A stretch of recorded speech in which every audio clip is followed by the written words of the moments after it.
नमस्कार, मेरा नाम है पवन कुमार। आपका स्वागत है हमारे इस कार्यक्रम में। हमारे साथ जो शख्सियत मौजूद हैं, पहले उनका परिचय जान लेते हैं। सर जी, तमकीन फैयाज नाम है मेरा जी। और यहाँ पर एक पत्रकारिता का एक तालिब इल्म हूँ मैं यहाँ भी। ये वो शख्सियत हैं, जैसे हमारे चैनल पे तमाम आपने वीडियो देखे हैं सैयद कासिम जी की। बहुत ही रिस्पेक्ट करते हैं सैयद कासिम जी इनकी, और तमाम विषयों पे इनसे बात करेंगे। पहले कुछ सवाल जो अहम हैं उनके भी जवाब हम इनसे लेंगे, क्योंकि रामपुर की राजनीति में क्या चल रहा है इस पर भी बात करेंगे। सर, कासिम सर से आपका जुड़ाव कब हुआ, कैसे हुआ? जी, वरिष्ठ हैं हमारे और कई चैनल्स में ऐसे रहे हैं कि वो जिस तरीके से हम लोग फील्ड में रहे और वो एडिटोरियल में रहे, तो संपर्क तो रहता ही है जी। बाकी ये कि वो हमारे बड़े हैं और बहुत पकड़ रखते हैं राजनीति पे ख़ास करके, तो उनको देख देख के सीखने को मिलता है। अच्छा, आपके सीनियर थे? जी। आपके सीनियर थे। अच्छा, अपने गुरु को और लोगों के बीच में जाते देखते, क्योंकि आज के समय में कासिम सर एक ट्वीट भी करते हैं तो तमाम चैनलों पे उस ट्वीट पे लोगों का एंगल बदल जाता है। उनका जो नज़रिया था, कैसे आपने रीड किया, क्या चीज़ें उनकी अच्छी लगी, क्या समझ में आया? देखिए, सबसे बड़ी चीज़ तो ये होती है कि क्या एक पत्रकार वो बायस्ड है। कोई आप देखते हैं आपके पास में कोई चश्मा है, आपने चश्मा लगा लिया, अगर उसके ग्लासेस लाल रंग की हैं तो दुनिया आपको लाल लाल दिखेगी, हरे हैं तो सब कुछ हरा हरा दिखेगा। तो अगर हम पहले से मन बना लेते हैं किसी चीज़ के बारे में, तो वो फिर हमें वैसे ही दिखने लगती है। तो एक पत्रकार के लिए ज़रूरी है कि उसका चश्मा साफ रहे, जो सच्चाई है वो नज़र भी आए और वही वो रिफ्लेक्ट भी करे। हमारे यहाँ कोई दिक्कत नहीं। हमारे यहाँ जो कंटेंट है वो इंटरव्यू टाइप का होता है, आप चाय पीते हुए भी बात कर सकते हैं। अब मेरा तो रोज़ा चल रहा है। अच्छा, ठीक है। सर, अच्छा, जब आप इस पैनल में हैं तो पश्चिमी यूपी आपके बेहतर है, तो पश्चिमी यूपी में कैसा माहौल चल रहा है राजनीतिक तौर पे? देखिए, पश्चिमी यूपी में इस बार सबसे ज़्यादा उथल पुथल है और उसकी वजह जो है आपने देखा होगा कि बिल्कुल चुनाव से पहले एक गठबंधनों की राजनीति शुरू हुई। इंडिया गठबंधन में कौन आएगा कौन नहीं आएगा, फिर अचानक जो एक बड़े घटक के रूप में थे चौधरी साहब, उन्होंने पलटी मारी और वो बीजेपी के साथ चले गए, तो सारा इक्वेशन बदल गया। बिल्कुल। जो मोहरे जहाँ जहाँ एक एक सीटों पे फिट थे, क्योंकि अखिलेश जी जो एक सीट के लिए भिड़ जाते हैं किसी को देने के लिए, चाहे वो पल्लवी पटेल हों या आपके चंद्रशेखर आज़ाद हों, इनको भी एक सीट भी देने को तैयार नहीं होते जल्दी। बिल्कुल। उन्होंने जयंत चौधरी के लिए 7 सीटें रखी जी, लेकिन उन्होंने 7 की जगह 2 भाजपा से लेना पसंद की। क्या उनकी रणनीति थी, क्या उनकी मजबूरियाँ थी, ये तो वही बता पाएंगे, लेकिन इससे सारे गणित बदल गए। बिल्कुल, सारे इक्वेशन बदल गए, क्योंकि जो समाज 2014 में जब मोदी जी यहाँ आए थे उत्तर प्रदेश में, और अचानक चर्चा शुरू हुई थी कि मोदी जी जो हैं वो गुजरात के मुख्यमंत्री, एक मॉडल लेके उनको बिल्कुल प्राइम मिनिस्टर के लिए प्रोजेक्ट किया जा सकता है और मोदी जी शायद उत्तर प्रदेश से लड़ेंगे, ये चर्चा हुई थी शुरू। इत्तेफाक की बात है कि यहाँ जौहर यूनिवर्सिटी में कोई कार्यक्रम था और नेताजी मुलायम सिंह जी आए हुए थे तो मैंने उनसे कहा, बातचीत हुई, मैंने उनसे कहा, मैंने कहा नेताजी क्या आप इस पे बोलेंगे, मोदी जी तो उत्तर प्रदेश से लड़ने की बात कर रहे हैं। तो आज़म खान साहब भी बराबर में बैठे थे। आज़म खान के अचानक से ऐसे ये बात निकली कि आए, फिर स्वागत है उनका। तो मुलायम सिंह जी ने ऐसे करके हाथ रोक दिया उनका, नहीं नहीं नहीं नहीं नहीं नहीं नहीं, स्वागत नहीं है। तो हम चुप हो गए एकदम कि ये आज़म खान की आवाज़ को इन्होंने एकदम ऐसे रोका और बड़े, तो वो एक उनकी दूर तक की सोच थी कि वो ये सोचते थे कि भाई ऐसा है, अगर ये बात पास हो गई कि आज़म खान स्वागत कर रहे हैं, तो आजकल कट पेस्ट का ज़माना है, कहाँ से कहाँ जाएगी बात। बिल्कुल, बहुत पुरानी वीडियो। इसलिए मुलायम सिंह जी ने फ़ौरन रोका उन्हें और बोले कि देखो जी, ऐसा है उत्तर प्रदेश में जो ये ज़मीन है, यहाँ नफ़रत नहीं, जी नफरत की खेती नहीं हो पाई। जी ये उनका जवाब था। जी लेकिन ज़मीन पे हकीकत ये देखने को मिली कि जो आपने एक सवाल किया पश्चिम उत्तर प्रदेश का, जी तो देखिए पश्चिम उत्तर प्रदेश में 2014 से पहले 2013 आया था, जी और 2013 में जो मुजफ्फरनगर और आसपास का माहौल हुआ और जो दंगे हुए, उन्होंने सामाजिक ताने बाने की जड़ हिला दी। जी ये वो जगह थी जो 92 में जब बाबरी विध्वंस हुआ था और दंगे पूरे देश में फैल रहे थे, तब भी वहाँ पर दंगे नहीं हुए। ये उस क्षेत्र की बात है।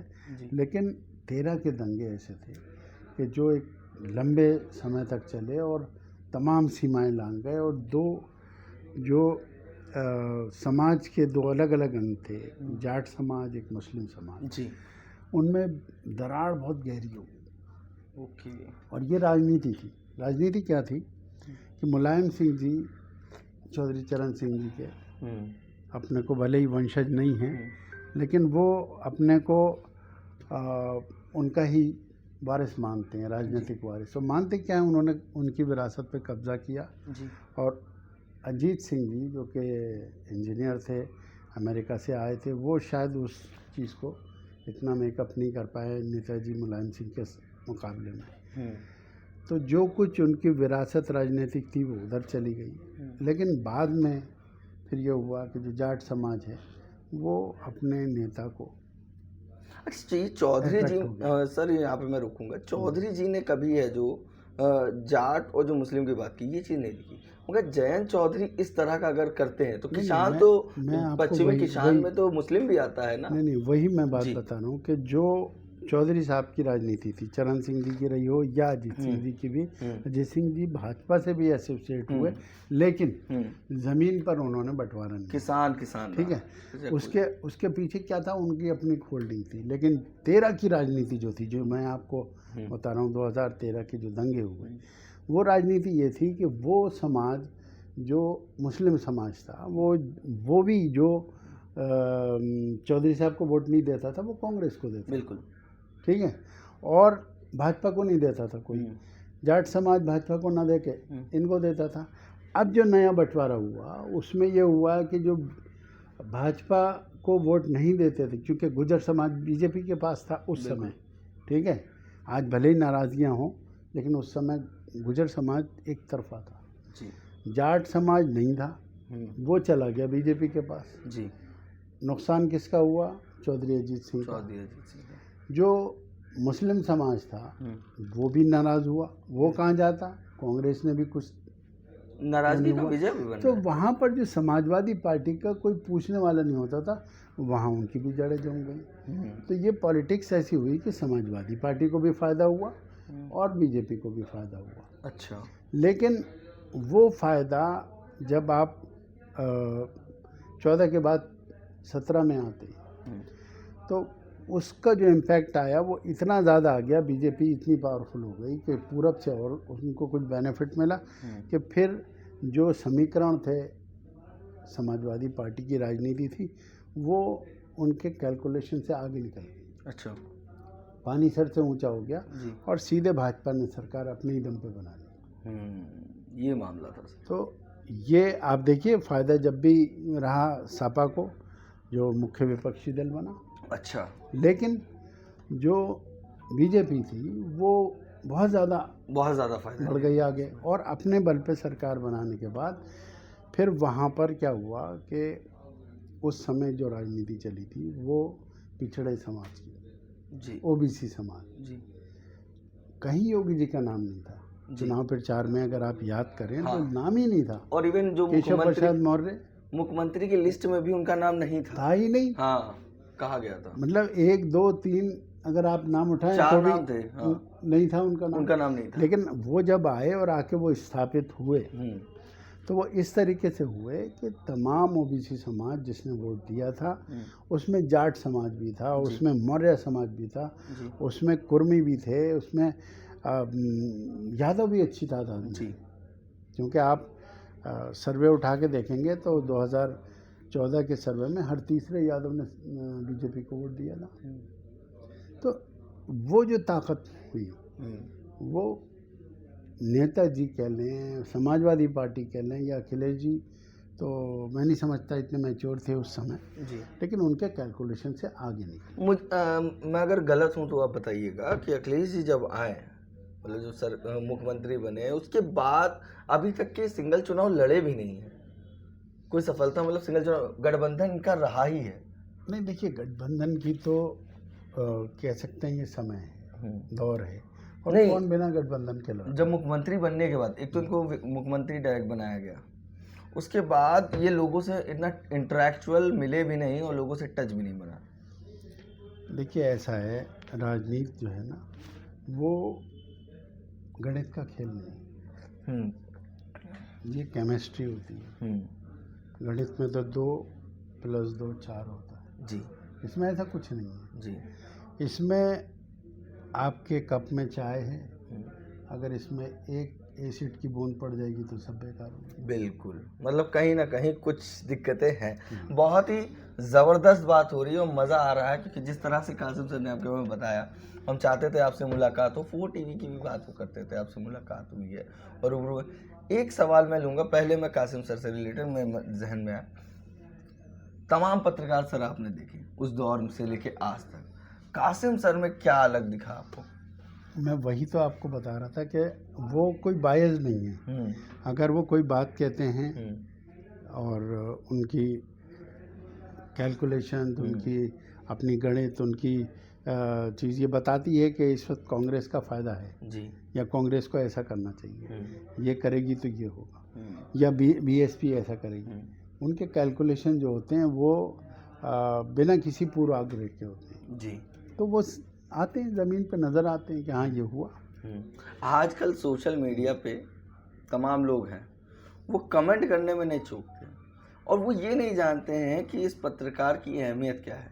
ऐसे तमाम सोशल मीडिया पे, मतलब कोई वैल्यू नहीं है आपकी सोशल मीडिया पे। वो कहते हैं ये सब IAS PCS समझ लेते हैं कि ये फॉलोअर्स हो गए, और जो फील्ड पे काम होता है वो कितना डिफरेंट होता है, इसके बारे में बताएंगे? ये देखिए, फील्ड पे तो आपका जो काम है वो सूचनाओं का आदान प्रदान का है, और स्टूडियो में या एडिटोरियल में बैठ के उन सूचनाओं का एनालिसिस करते हैं, उनको हम उसके ऊपर रिसर्च करते हैं, उसके ऊपर ये समझते हैं कि जो ये खबर आई है तो इसके क्या मायने हैं।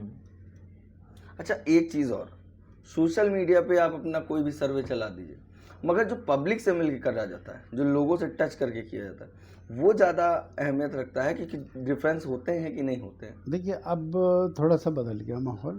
पहले तो ये था कि आप किसी से मिलते थे, वो आपको अपने मन की बात बताता था। बिल्कुल। अब एक रिक्शा वाला, उसे भी आप कहेंगे तो कहेगा क्या जेल जाना है क्या?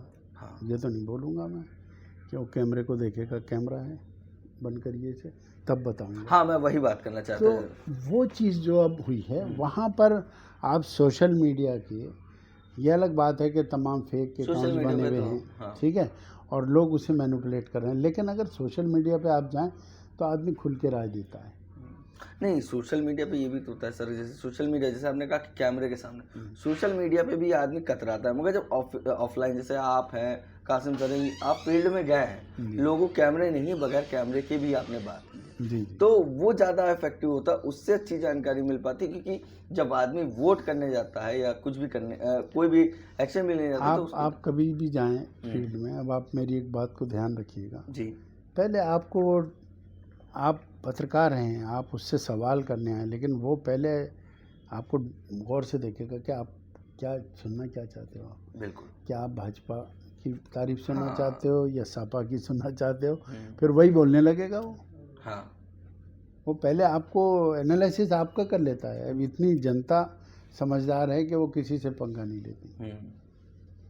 उसको अगर आप बात करेंगे तो वो देख लेगा कि अच्छा ये बीजेपी के मतलब कुछ ऐसे बात कर रहे हैं कि इनको भाजपा की तारीफ ही शुरू कर देगा। और अगर उसको लगेगा कि नहीं ये जो है वो इस तरीके की बात सुनना चाहते हैं तो वो दूसरे दलों की करेगा। तो आज जनता अपने मन की बात बताते हुए डरती है जी। और ये चेंज आया है, समाज में चेंज है ये। ये चेंज आया है। पश्चिमी यूपी आपने इस समय आपका मजबूती से आप देख रहे होंगे, किस तरह लग रहा है, क्योंकि मुस्लिम समाज का वोट किस तरफ जाएगा, क्योंकि जैन भी जाट समाज का वोट जैन गए हैं। जी जाट समाज आज भी नाराज है, मैंने तमाम इंटरव्यू किए, तमाम लोगों से मिले, तो ये वोट किस साइड जा रहा है? देखिए, मैं आपको बताऊं कि जो मुस्लिम समाज का वोट है वो अभी तक भी वेट एंड वॉच पे है। ओके। और कोई भी निर्णय नहीं कर पा रहा है कि क्या करें। यानी ये तो सर एक हिसाब से एज अ रिपोर्टर बड़ी बात है। हम लोग अगर सोचते हैं कि अगर मुस्लिम समाज पश्चिमी में अभी सोच रहा है, क्योंकि सीधा देखा जाए तो सपा की एक बात होती है, और वहाँ पे अगर मुस्लिम समाज सोच रहा है तो यानी कुछ अच्छा चाह रहा है। समाजवादी पार्टी बहुत बड़े गर्त में जा चुकी है जी। थोड़ा इस इलेक्शन में उनको अपनी असली पोजीशन का अंदाज़ा यूँ नहीं होगा कि बहुत बड़ी तादाद में लोग गठबंधन को वोट दे रहे हैं जी। और उनकी अपनी सारी चीज़ें जो हैं वो उन्होंने पीछे डाल रखी हैं। कोई नहीं सोच रहा कि कौन कैंडिडेट है, कौन सा दल है। वरना आप देखिए कि जब भारतीय जनता पार्टी ने मोहन यादव साहब को मध्य प्रदेश में इंट्रोड्यूस किया और एक यादव समाज का मुख्यमंत्री उत्तर प्रदेश से सटे हुए राज्य में दे दिया, तो उन्होंने एक मैसेज तो दे दिया यादव समाज के लिए, जो कि एक बैरियर था भाजपा में। वो अपना ये समझते थे कि हमारा यहाँ तो कुछ है नहीं, तो उस समाज में भी एक मिसाल पेश करके एक कम से कम दरवाज़ा खोला है। बिल्कुल।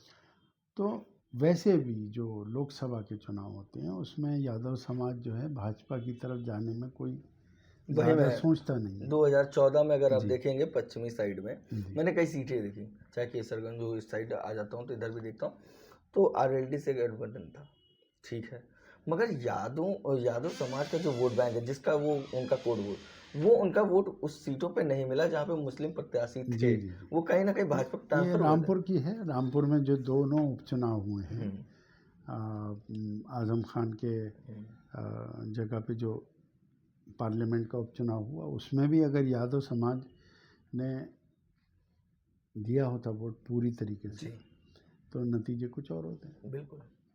लेकिन जब आजम खान की जगह पे आसिम राजा खड़े हुए तो उनको शाहबाद सीट से हार का मुंह देखना पड़ा। तो शाहबाद सीट में काफ़ी बड़ी तादाद में यादव समाज है। और भी कई मिसालें ऐसी हैं कि जो मुस्लिम कैंडिडेट जब खड़े हुए तो यादव समाज ने समाजवादी पार्टी को उतना तवज्जो नहीं दी। अब देखिए, ये रिफ्लेक्शन जो है ये कुछ और बढ़ के ऊपर आया, और आज आपने देखा होगा कि अखिलेश यादव जी ने उस चीज़ को, उस यादव समाज की मंशा को भांपते हुए मुस्लिम जो टिकट्स हैं उसमें काफ़ी कटौती। काफ़ी। अब पश्चिम उत्तर प्रदेश में तो साफ ही हो गया, कोई है ही नहीं। और रामपुर की सीट पे देखिए आजम खां के ना परिवार के लड़े, और आजम खान जी ने कहा कि आप खुद लड़िए। जी। तो वहाँ पर उसको उस बात को नज़रअंदाज कर रहे हैं आप, और एक मौलाना जी को लाते हैं तो वो कहते हैं मौलवी हैं, वो उनका आना यहाँ सही नहीं था। देखिए, मौलवी साहब जो हैं वो फरवरी में तय हो चुके थे। ये सब दिखावे की बात है। अच्छा। कि उन्होंने ये कहा तो फिर ढूंढा गया, और अखिलेश जी ने 22 फरवरी को मेरे पास सूचना आ गई थी। ओके। हालांकि मुझे विश्वास नहीं हुआ था कि कोई मौलाना है मुहिब्बे अली। आप भी डॉट्स जैसे कासिम से वही मैच कर रहे होंगे कि क्या। तो वो उनको समाजवादी पार्टी रामपुर से लड़ाने का अखिलेश जी ने बोल दिया है। मतलब बहुत ही करीबी सूत्र थे। मतलब मुहिब्बे अली साहब जो है मौलाना, उनके साथ उठने बैठने वाला कोई बंदा, वो मुझे फरवरी में मिले थे। मैं बता रहा हूँ उनको 22 फरवरी में, और उन्होंने उसी समय कह दिया था कि आपके यहाँ रामपुर से जो है वो समाजवादी पार्टी से एक मुहिब्बे अली नदवी हैं जो पार्लियामेंट के पास मस्जिद है उसमें इमाम है। मैंने कहा यार, चंडू खाने की तमाम लोग छोड़ा करते हैं, ऐसा कैसे पॉसिबल है जी। तो बोले वो तो अखिलेश जी ने पक्का बोल दिया है। मजबूत अब यहाँ पर जो नज़र आ रहा है वो ये हो रहा है कि चूँकि आज़म खान ने उनसे कहा कि अखिलेश जी आप लड़िए, अखिलेश जी ने कहा नहीं, फिर आसिम राजा लड़ गए तो वो लड़ गए, तो इन्होंने मना किया तो हमें मजबूरी में देना पड़ा। ये सब कहानियाँ हैं। ये पहले से तय था कि आज़म खान साहब का रामपुर से जो पॉलिटिकल एक कद है, मतलब विद इन समाजवादी पार्टी, उसको किस तरीके से निपटाया जाए, उसके लिए पहले उन्होंने अखिलेश जी ने इंतज़ाम करके रखा हुआ। मतलब आप ये कहना चाह रहे हैं कि ये चीज़ें क्लियर थी, मगर अब इसको है जो बनाया जा रहा है बात को, नहीं बनी हुई थी। मतलब आज के समय में जब आजम जिस खान हिसाब ने से मीडिया में बाइकआउट चला का है। ऐलान क्यों करा? ओके। बड़ी चीज़ है। चुनाव बाइकआउट तो मैं समझता हूँ अपराध की श्रेणी में आना चाहिए। अगर कोई आदमी वोट डालने को मना कर रहा है किसी को, अपने फॉलोअर्स को ही कर रहा है, तो ये तो एक अपराध है। ये अगर लोकतंत्र की बात करें तो आप इससे बड़ा तो कोई आपका कर्तव्य ही नहीं है कि आप वोट डालें, आप किसी को डालें। यहाँ तक कि अब तो नोटा का भी बटन है, आप उस पर भी दबा सकते हैं। बिल्कुल। लेकिन मतदान तो करो जी। और कहा गया कि नहीं साहब मतदान नहीं, मताधिकार का इस्तेमाल करना चाहिए इंसान को। बिल्कुल सही बात है। बाइकआउट का ऐलान किया गया तो क्यों? उनको ये पता था कि कुछ ना कुछ ऐसा घटने वाला है। तो संभवतः जब हमें पता था और लोगों को भी मालूम था, तो उनको भी मालूम होगा कि मोहब्बत अली जो है उनको यहाँ पे प्लेस किया जा रहा है। तो जाहिर है कि उन्होंने अखिलेश जी का नाम ले दिया कि आप लड़िए। तो रामपुर में किसकी चर्चा है ज़्यादातर गर्मी बनी हुई है इस समय?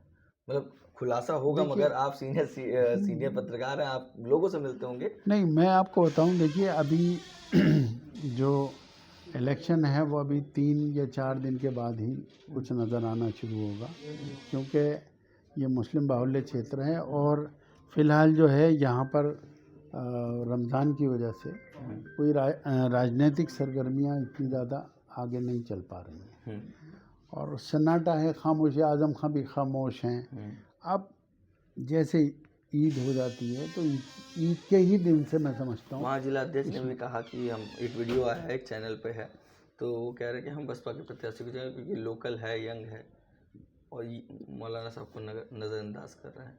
देखिए वही तो मैं आपसे बात कह रहा हूँ कि बड़ा कंट्राडिक्शंस हैं, विडम्बनाएँ हैं कि समाजवादी पार्टी के पूर्व जिला अध्यक्ष वीरेंद्र गोयल साहब वो फेसबुक पे हाथी का फ़ोटो लगाते हैं जी।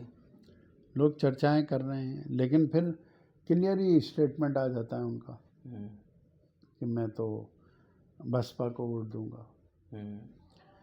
अभी समाजवादी पार्टी उन्होंने छोड़ी नहीं है। समाजवादी पार्टी का यहाँ कैंडिडेट भी है।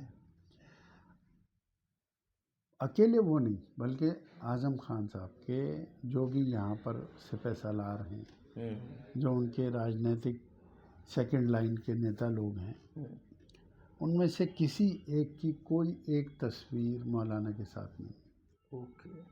ना उनके साथ देखा गया, ना वो गए, ना उन्हें बुलाया। ऐसे में मैसेज तो यही जा रहा है कि आज़म खान की नाराज़गी है। एक आखिरी सवाल हम लेंगे, पश्चिमी यूपी में बसपा को कैसे देख रहे हैं? और जो बसपा से नए चेहरा हैं आकाश आनंद, लगातार बीजेपी पे, कांग्रेस पे, सपा पे कड़ा प्रहार कर रहे हैं। वहीं बसपा ने भरोसा जताते हुए मुस्लिम प्रत्याशी पश्चिमी में ही दिए हैं जहां सपा नकार रही थी। देखिए राजनीति में मैंने कहा ना आपको, सीधा सीधा गेम नहीं जी। सवाल ये है कि उनकी मंशा क्या है। क्या रामपुर जैसी जगह में, मैं किसी को कमज़ोर नहीं कह रहा हूँ जी, लेकिन ये तो मैं कह सकता हूँ कि समाजवादी पार्टी ने जो कैंडिडेट दिया वो ज़ीरो पॉलिटिकल एक्सपीरियंस का आदमी है, जो नमाज़ पढ़ाने वाला है, जो मस्जिद के अंदर 5 टाइम नमाज़ पढ़ाता है। क्या वो राजनीति में, राजनीति तो भाई होता है जो राजनीतिक दांव पेच है उनको समझता है? हो सकता है समझते हो, लेकिन कम से कम एक्सपीरियंस नहीं। वही हाल बसपा का है। बसपा ने भी ऐसा नहीं था कि रामपुर में कोई अच्छा कैंडिडेट मिलता नहीं, क्योंकि मजबूत कैंडिडेट होता, जो नामवर होता, तो बिल्कुल एक नए चेहरे पे भरोसा जताया।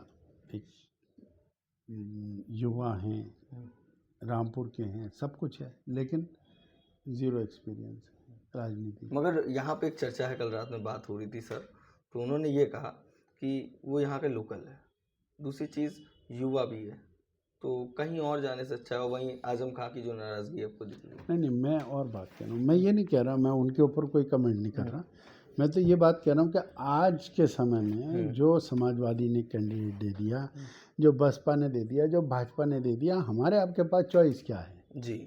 उन्हीं को तो वोट देंगे।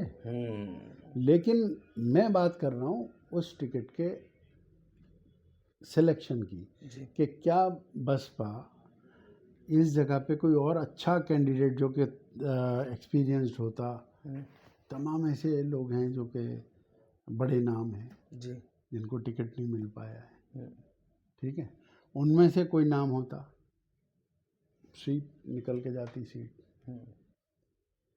आजम खां की नाराज़गी नहीं होती, मौलाना की सीट अच्छी लड़ती। अब आजम खां साहब के लोग अगर खुल के ये कहेंगे कि बसपा को इलेक्शन लड़ाएंगे और उनको वोट दें, तो फिर समाजवादी को कौन वोट देगा? बिल्कुल सही बात है, मौका बन सकता है, चीज़ें बदल। ये हमारे साथ सीनियर जर्नलिस्ट थे, इनसे तमाम विषयों पे बात हुई। बहुत बहुत शुक्रिया सर, जो आपने हमें समय दिया। कासिम सर अक्सर आपके बारे में बात करते थे। कैसा लगा हमारा वीडियो? पश्चिमी चुनाव का ईद के बाद तोहफा मिल सकता है, जिसे ईदी कहते हैं। बाकी बने हमारे चैनल के साथ। धन्यवाद।